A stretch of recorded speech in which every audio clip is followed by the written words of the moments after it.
Welcome back to the Deep Dive.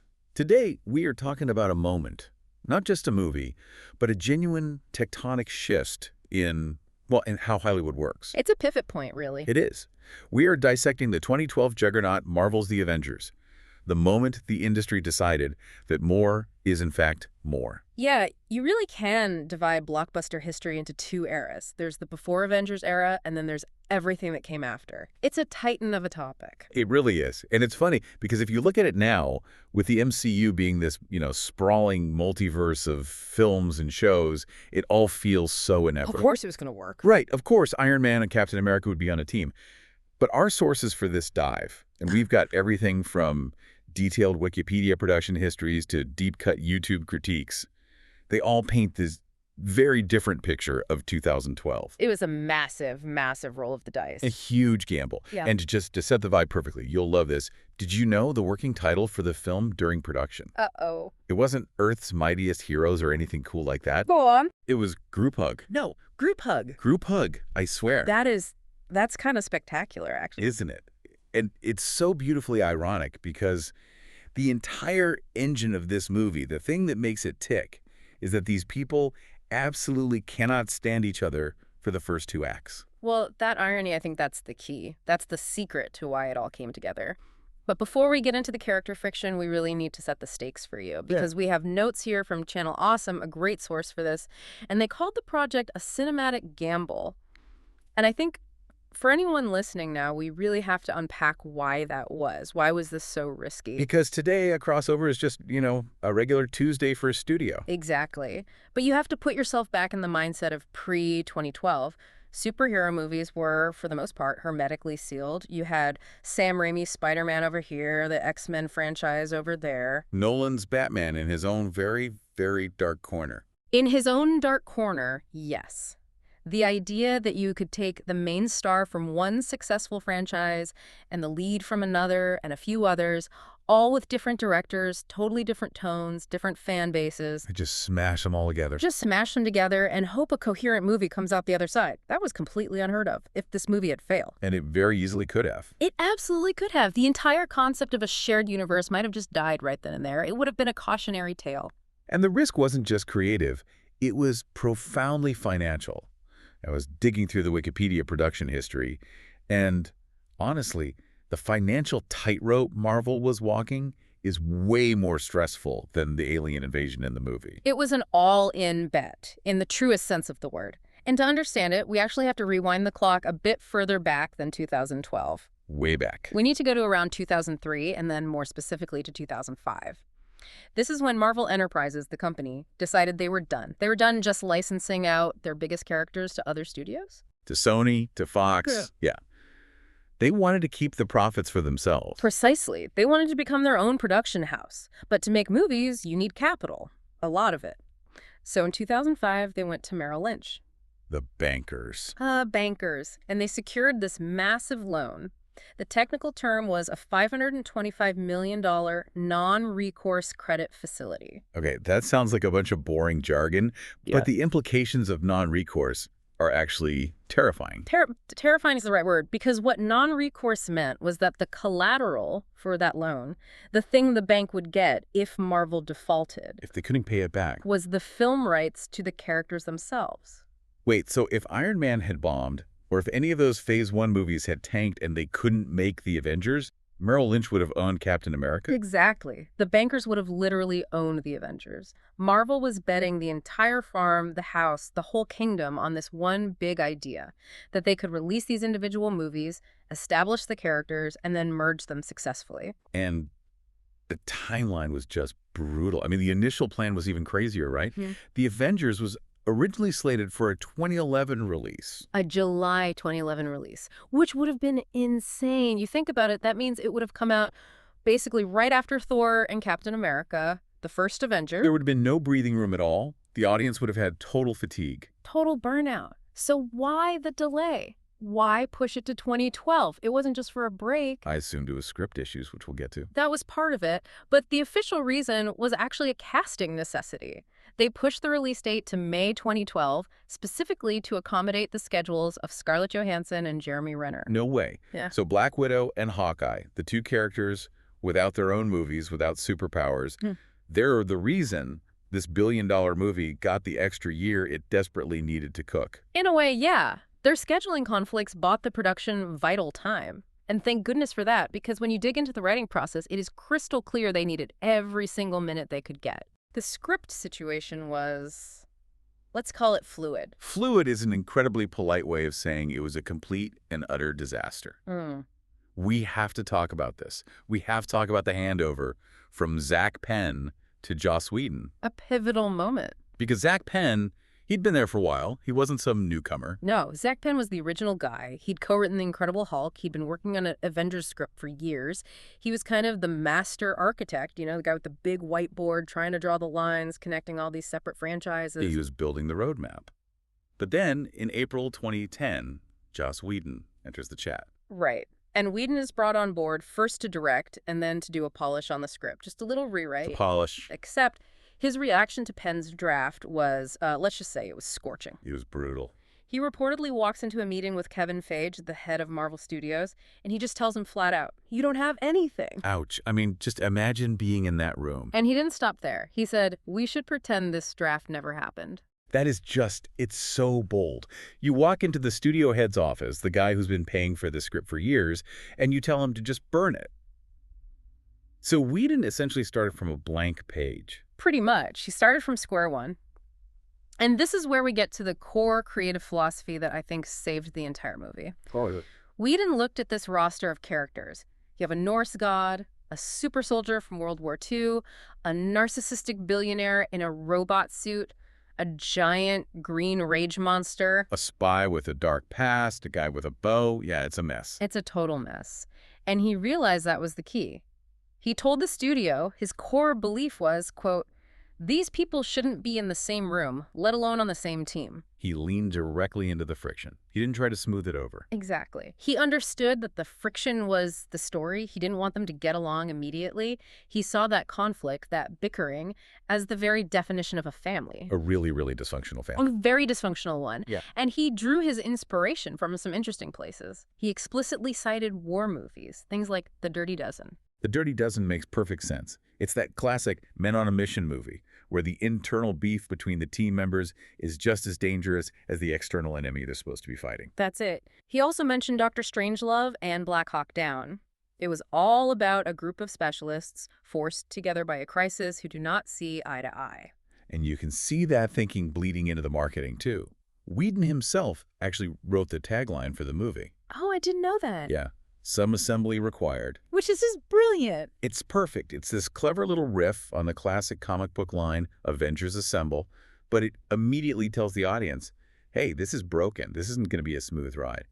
It manages your expectations. It absolutely does. But that level of control led to some professional friction as well. Whedon fought hard for sole screenwriting credit. Because he felt he'd rewritten the whole thing from the ground up. Right. But in the end, the Writers Guild of America ruled against him. They decided he had to share a story by credit with Zach Penn.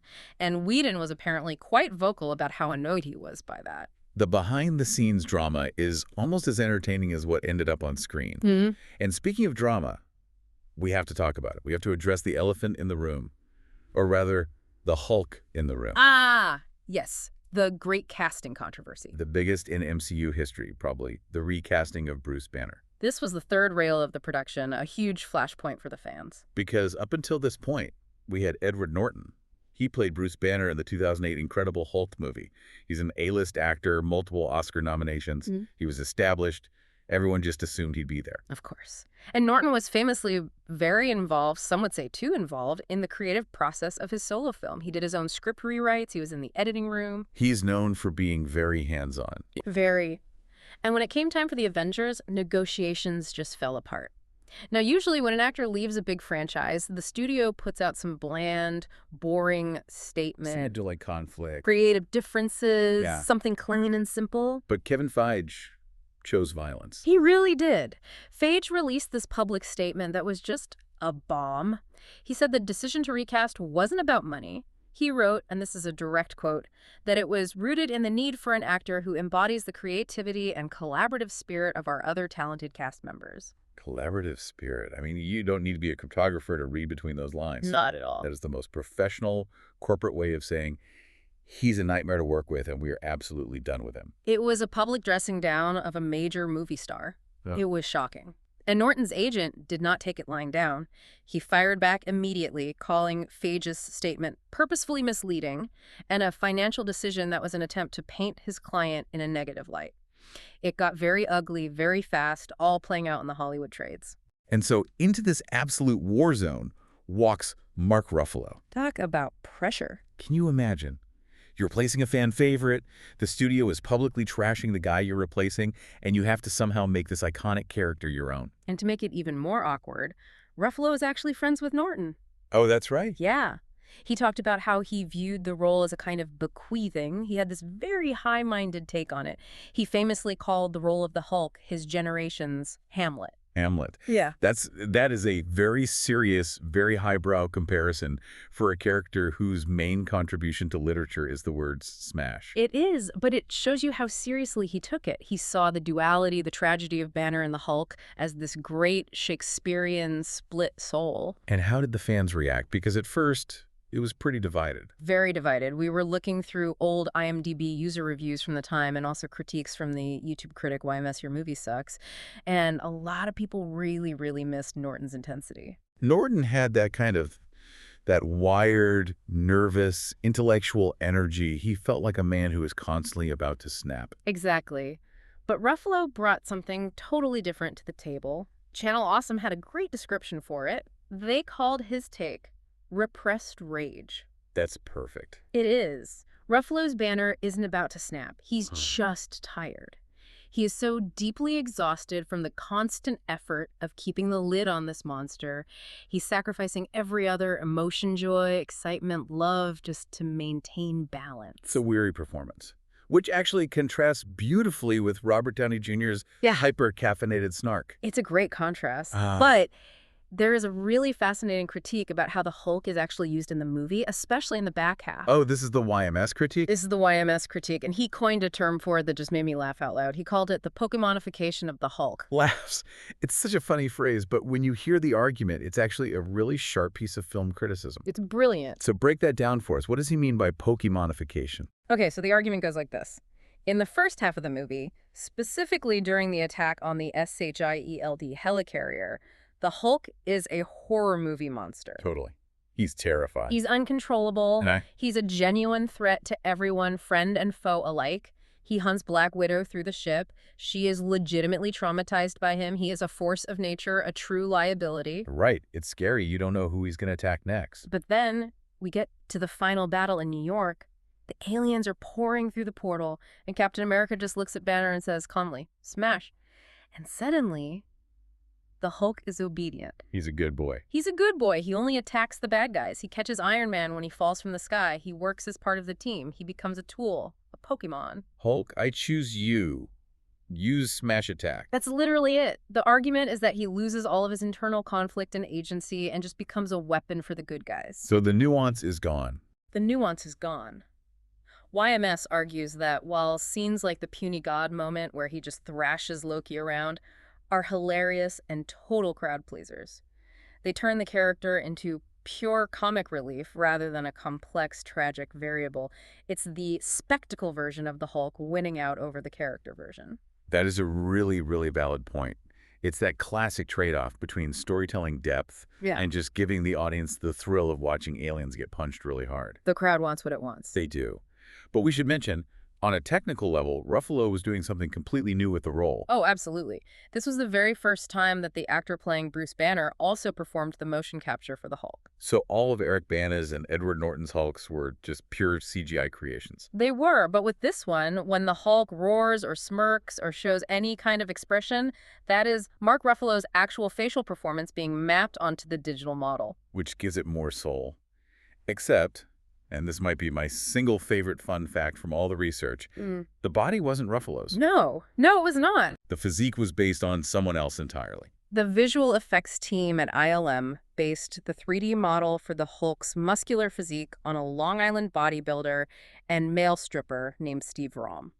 I just cannot get over this. I can't. So the Hulk that we see on screen is part Hamlet, part male stripper from Long Island. It's the magic of Hollywood.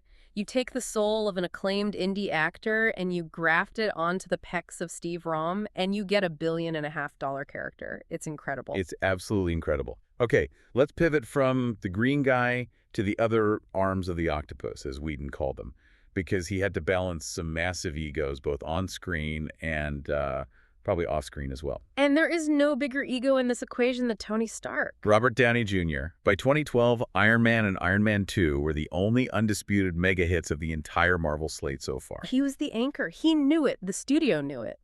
And Downey, he reportedly pushed Whedon pretty hard to make Tony Stark the clear lead of the movie. He wanted to be the main character. Yeah, his argument was Tony needs to drive this thing. And what did Whedon say? Whedon flat out refused. He stuck to his guns. He used that metaphor. He said, everyone is an arm of the octopus, no one is the head. He was adamant about it being an ensemble piece. Okay, creatively it's an ensemble, but if you look at the paychecks, there was definitely a hedge. Oh, the pay gap is staggering. It's not even a gap, it's a chasm. It's huge. Because Downey had a back-end deal, which means he got a percentage of the film's profits. So for the Avengers, his total take-home pay was estimated to be around $50 million. $50 million. And what about the others? What did Captain America get? Chris Evans, Chris Hemsworth, Jeremy Renner, Scarlett Johansson. They were mostly in the $2 to $3 million range. Wow. So Stark is walking away with $50 million, and Captain America and Thor are getting, what, 2 or 3? That probably added a little bit of real-world friction to some of those on-set arguments. I can't imagine it didn't, but narratively, that tension really works. Stark's whole arc is moving from being this isolated island, as he says in Iron Man 2, to learning how to play well with others.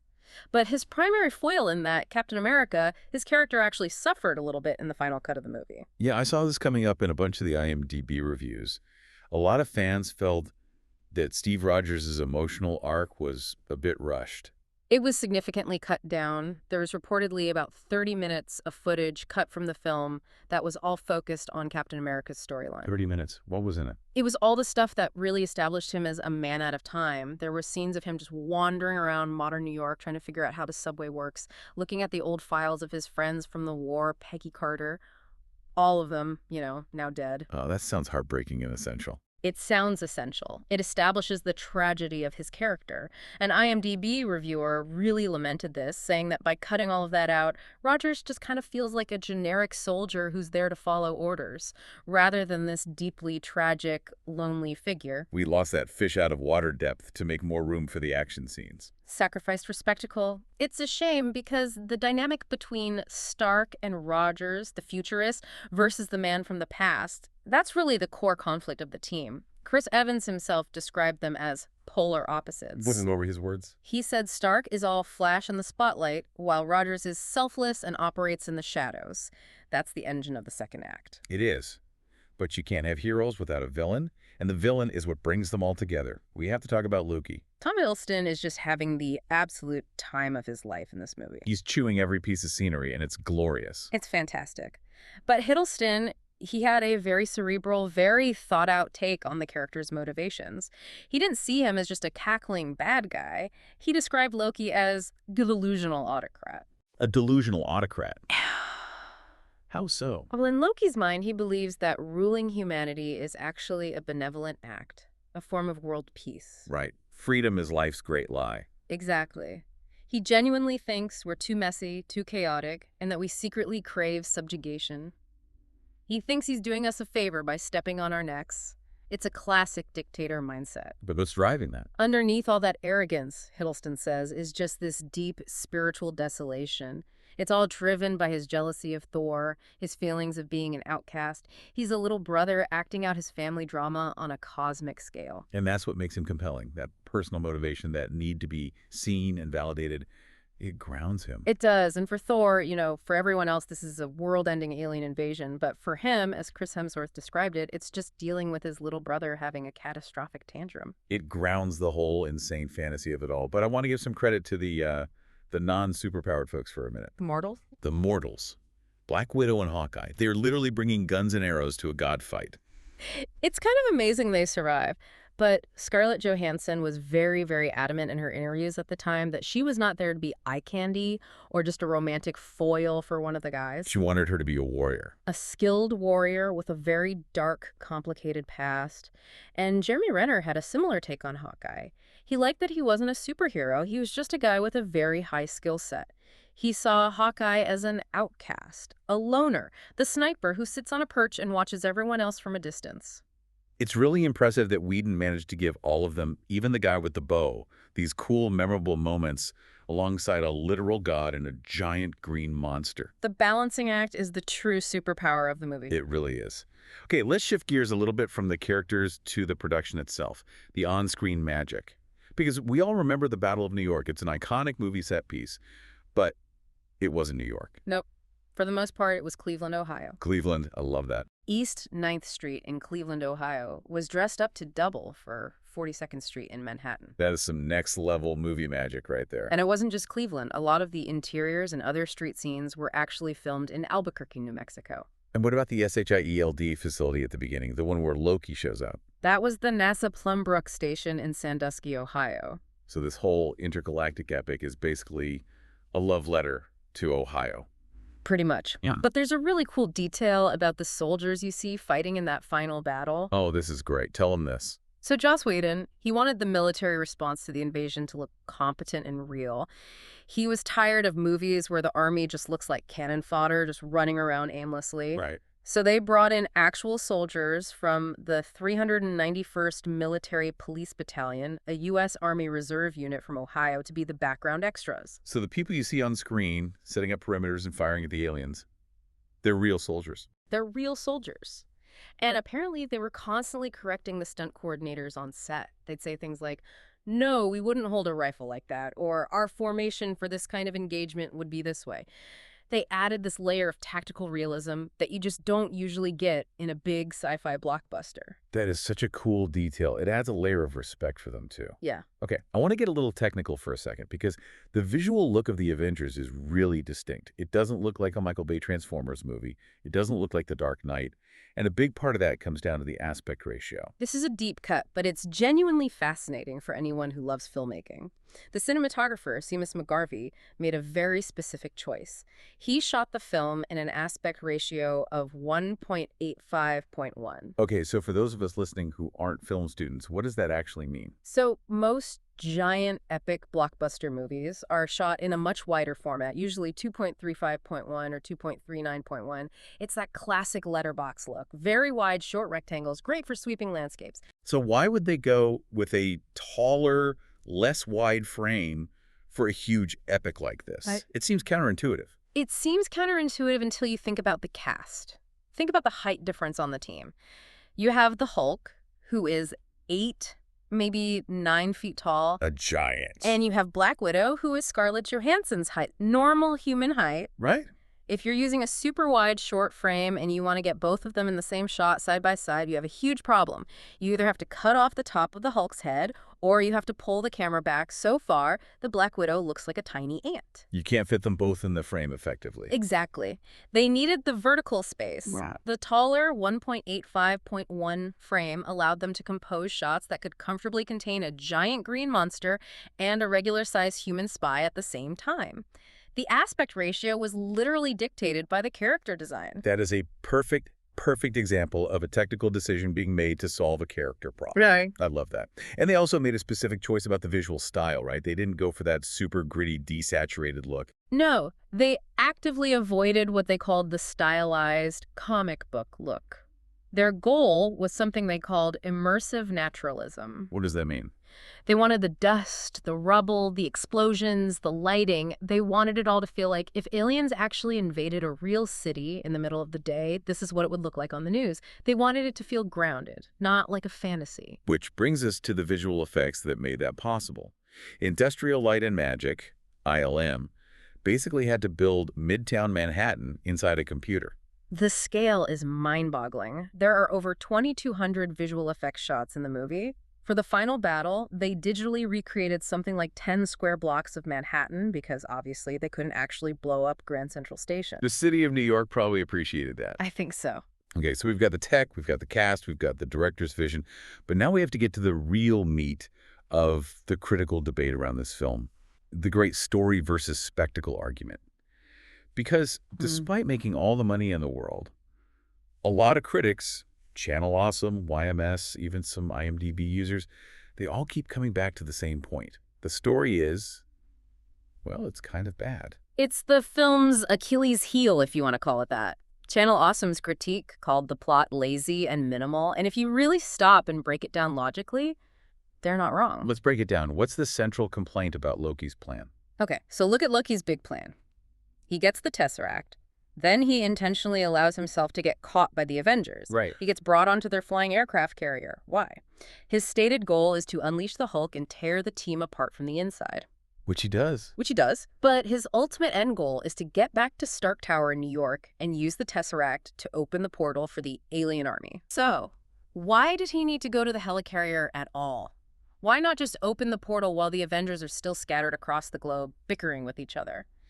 By getting captured and bringing them all together in one place, he actually gave them the opportunity to work through their issues and unite to come after him. So his plan to destroy the Avengers is the very thing that creates the Avengers. Precisely. It relies on a ton of conveniences and plot contrivances.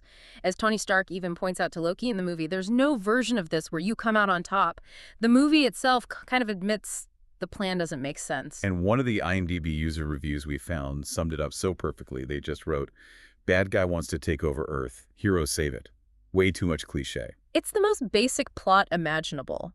But, and this is the big but. Does any of it actually matter? That is the million-dollar question, or I guess the $1.5 billion question. And the answer the box office gave was a resounding no. It doesn't matter at all. So why? Why do we, as an audience, forgive a plot that is objectively pretty lazy? Because The Avengers isn't really a plot-driven movie. It's a character-driven movie. Or more accurately, it's a hanging-out movie that's disguised as a summer blockbuster. That's such a great way to put it. We're not paying our $12 to see how they close the blue portal in the sky. Nobody cares about the portal. We're paying to see Tony Stark make fun of Thor's cape. We're paying to see Captain America not understand a pop culture reference. We're paying to see them all eat shawarma. Precisely. Whedon understood that the real special effect wasn't the explosions or the CGI aliens, it was the chemistry between the actors. That quality of just shooting the shit, the banter, the bickering, the one-liners, that's what makes the movie endlessly rewatchable. So the simplicity of the plot was actually a feature, not a bug. I would argue yes. If the plot had been too complex, some Inception-level narrative, it might have actually gotten in the way of the fun of just watching these personalities bounce off each other. The simple plot created a playground for the characters. And the audience responded in a way that I don't think anyone was truly prepared for.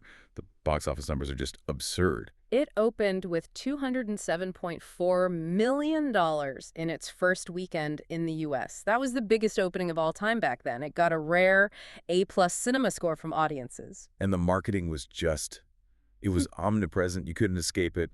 There were Dr. Pepper cans, Acura commercials, Harley-Davidson motorcycles. And fragrances. You see this in the notes? They launched official Avengers-themed colognes. I did. I have to ask the obvious question. Yeah. What on earth does a Hulk cologne smell like? I mean, I imagine it smells like gamma radiation, righteous fury, and maybe a faint hint of torn purple shorts. Oh, just smashed concrete. Just the smell of rubble. But this global dominance did hit one funny little snag in the United Kingdom. This is a great piece of trivia. They had to change the title of the movie. They did. In the UK and Ireland, it wasn't released as The Avengers. It was called Marvel Avengers Assemble. Why? What was the issue? Because in the UK, the title The Avengers already belonged to a very famous, very beloved British spy TV show from the 1960s. Oh, with John Steed and Emma Peel. Exactly, the one with the bowler hats and the umbrellas. They were worried that British grandmothers would show up to the cinema expecting a charming gentleman spy and instead get a thunder god fighting an army of space lizards. That is hilarious. Where's Mrs. Peel? And why is that large green man so very cross? Total brand confusion avoided. Okay, so let's fast forward to the very end of the movie. The aliens are defeated, New York is saved, the portal is closed. We have to talk about the two endings. First, the mid-credits scene, the tease. Thanos. The big purple guy in the chair. This was Joss Whedon's choice. Oh, really? I always just assumed that was Kevin Feige, laying the track for the next 10 years of movies. Feige obviously had to approve it, but Whedon specifically picked Thanos to be the secret villain behind Loki. He said in an interview he wanted the mastermind to be the great-granddaddy of the badasses. And he loved the fact that Thanos, in the comics, is literally in love with the physical embodiment of death. It's very cosmic and poetic. Yeah. But the scene that everyone really remembers, the scene that became a phenomenon, is the post-credits scene. The shawarma scene. The shawarma phenomenon. This is maybe the most famous post-credits scene in movie history, and it almost didn't happen. It was so last minute, it's unbelievable. It was filmed after the premiere, right? After the premiere is an understatement. They shot it one day after the official world premiere of the movie. Wait, so the movie had already been shown to an audience? Yes. The global premiere was on April 11th, 2012. The entire cast did the red carpet, they watched the finished film with an audience, they went to the after party, and then the very next day, April 12th, Joss Whedon dragged them all back to a set to film that silent 30-second clip of them eating. That is absolutely wild. But there was a major continuity problem with Captain America. A huge problem. In the time between finishing principal photography and the premiere, Chris Evans had already moved on to his next movie, Snowpiercer. And for that role, he had grown a big, bushy beard. And Captain America is famously clean-shaven. As clean-shaven as it gets, so they couldn't just shave him because he had to go back to filming the other movie. The makeup department had to quickly build a prosthetic jaw and chin piece to cover his beard. A fake chin. A fake chin. And apparently, it looked not great. So what did they do? If you watch that scene again, look very closely at Chris Evans. He is leaning his face on his fist, kind of covering the side of his mouth. He isn't chewing. He's not really eating. He's just sitting there looking exhausted. He's hiding the bad makeup job. He is physically hiding the prosthetic jaw with his hand. While everyone else is miserably chewing on shawarma, he's just trying not to draw attention to his fake chin. I will never, ever be able to unsee that now. That is amazing. But that silly little scene had a genuine, real-world impact. It absolutely did. It's credited with introducing a huge chunk of mainstream America to the concept of shawarma. There were reports after the movie came out that shawarma sales just skyrocketed in cities like Los Angeles, St. Louis, and Boston. The Avengers, saving the world, and also the local Middle Eastern restaurant industry. The power of a well-placed pop culture reference. It's incredible. So let's zoom out. We're looking at the legacy of this film now, more than a decade later. How did the Avengers fundamentally change the game? It changed the entire business model of the blockbuster. Before 2012, the dominant model was the franchise. You make Spider-Man 1, then 2, then 3. You make Batman Begins and The Dark Knight, then Rises. They were vertical silos. Right. Self-contained series. The Avengers proved that the universe model worked, this idea of horizontal integration. And suddenly, every single studio in Hollywood scrambled to create their own universe. Oh, God, the Dark Universe. Universal tried it with their classic Monsters in the Dark Universe. DC obviously rushed to catch up with Batman v Superman and Justice League. Sony has been trying to make a Spider-Man villain universe for years. And almost all of them failed? Why? Channel Awesome makes a really sharp point about this. They point out that all the other studios tried to copy the result, the big, splashy crossover team-up movie, without doing any of the homework. They didn't build the foundation? Not at all. Marvel spent 4 years and 5 separate movies earning that crossover. They took the time to define the characters in their own solo films first. So when the team-up finally happened, you already cared about Tony Stark. You already knew about Thor's baggage with Loki. You didn't have to waste an hour on introductions. You could just get straight to the group hug. It's like trying to have a wedding without ever going on a date first. You just show up and expect it to work. It's a perfect analogy. And beyond the business model, it legitimized the comic book movie in a new way.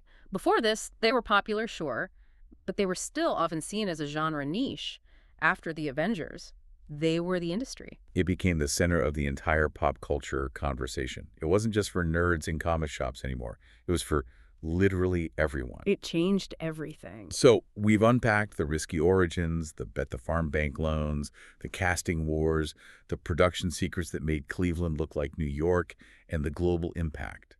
And it seems pretty clear that the Avengers succeeded not in spite of all its friction and its lazy story, but actually because of it. Absolutely. The simple plot didn't matter because the character chemistry was lightning in a bottle.